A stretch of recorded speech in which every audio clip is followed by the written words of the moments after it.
Hard to say. It was raining and really cold. I had a big old breakfast burrito right before I went out, so I was feeling a little uneasy in the car. But no, it's totally different conditions. And then truck Xfinity. I mean, too many variables for me to really put a real period on what I think. We ran through a lot of different tires. We did not run through this combination of lefts and rights and all that goes into it. Oh, really? So, but you tried those. At some point, you had this right on, but not with the left, or is the right totally? We had so many different constructions, and we had so many different options. But I know that we didn't have like this total package. So, I'm not. I can't compare. There's not a watermelon to a watermelon to compare to. So, do you think there's? Do you feel like will there be? I mean, they hope for more wear and more fall off. Do you think there will be, or is it still to be seen? There will be more, but when you're coming from 0.01 to 0.03 is more. So I don't know how much more though. So, as a driver, we just drive cars on the road. You're a professional driver. When you see Martin Truex Jr. with a puncture in the tire that was posted by James Small, do you worry about things like that? Do you think about where did he get it? I mean, I just drive a regular car on the road and I'm thinking about it, right? But just now, Kyle Larson is like, well, you can't think about that. How many times does that ever happen, right? But don't you? Do you think, what comes into your mind?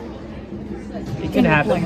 It can happen. And I passed Martin and saw it was low and saw it bottoming out. And it's a really good reminder that when something's wrong and you know it, just stop. I don't care. You just have to go 10 laps down. It's better than being out of the race. So whatever you have to do, that's what it reminded me to do, is just stop the car, get it to pit road, and figure out what's wrong. So you'd rather be safe than sorry in the playoffs?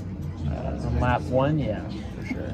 Guys' approach tonight, this weekend's racing, do you feel like it's a comfortable enough margin to the elimination line that you can go and just run your race?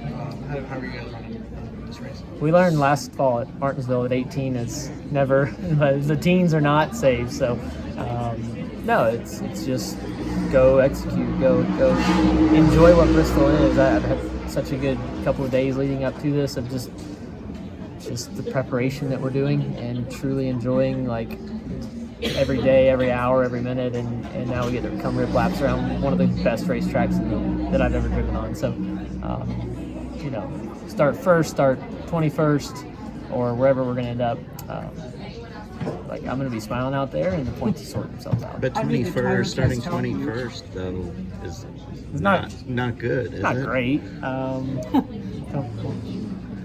It's kind of our MO, though. I'm working as hard as I can possibly find to move the needle in qualifying. Haven't got there yet consistently. We see flashes of it, but we definitely want it to be more consistent. So not what we want, but we're right there with our teammate. It goes to show that we're both putting in. We're both loose. So with that, we'll be able to move forward into the race. How did the tire test help you, or do you think it will help you in the race?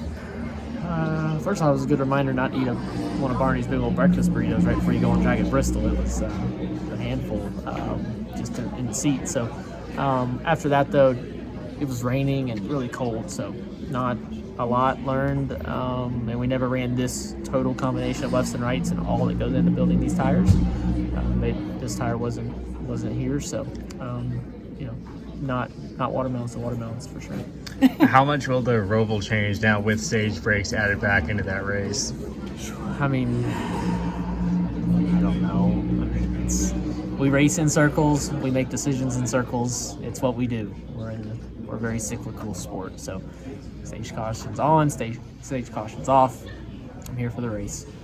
What do you predict how intense Saturday night will be? I mean, it's Bristol. It's already intense. Have you thought through?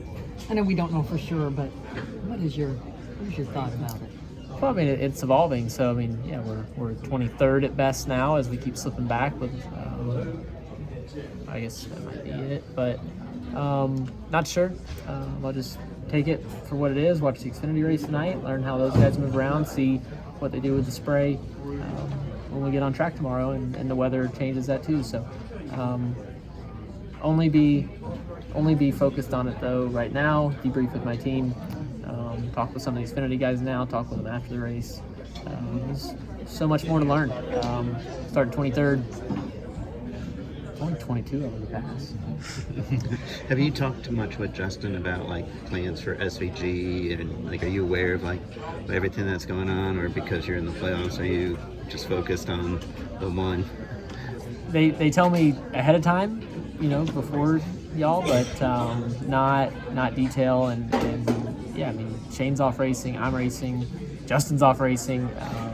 Ty's kept us up to date for sure, but not. There's nothing to do. I mean, when he's here and racing a lot, we'll be lockstep on preparation and all that. No matter kind of what car he's in, the truck, and it's just going to be cool to learn from him more and more. As he's going to have things he's going to be learning, I'm going to learn from him because I've already learned a lot. And just a cool guy, just like great guy, and I just like want to be able to hang out with him more, even away from the track. How has your attitude changed towards Talladega? Like getting towards it or at the track? At the track and, in the heat of the battle. I've adopted a belief a long time ago that if I'm backwards in the grass at 200 miles an hour and I don't hit anything too hard and I can get back to pit road and get tires on it and I'm on the lead lap, I still have a shot. So that's how I race Talladega. It's fine to be wrecked on lap 5 and it's fine to be wrecked on after the checkered. Like crashes happen after the race is over sometimes. So it was an old truck series guy that I was asking him. He's like, look, stop. You got to stop worrying about this stuff. And it's helped me so much in preparation so that I can just go experience the race. If I think that I'm going to crash, then I'll get out of the pack. If I think that middle of 3 is the right move, I go middle of 3. And if I crash, I crash. If someone else causes it, if I cause it, they've been wrecking long before I got in the sport at Talladega, and they're going to keep wrecking long after I'm gone. So going into that round, what do you think, which of the 3 races, that Texas or Roval, do you think you have your best shot of advancing to the round of 8? Might get a sword tonight, then we'll think about that.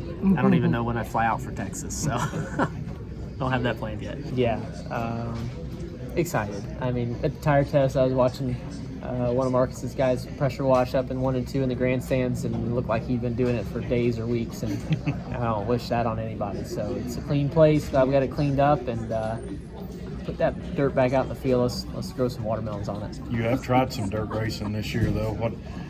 Will that continue even with there not being dirt in NASCAR? Absolutely, because like I said a minute ago, this is a very cyclical sport, and there's liable to be another dirt race somewhere else in the future. And I just love dirt racing and love the people around it.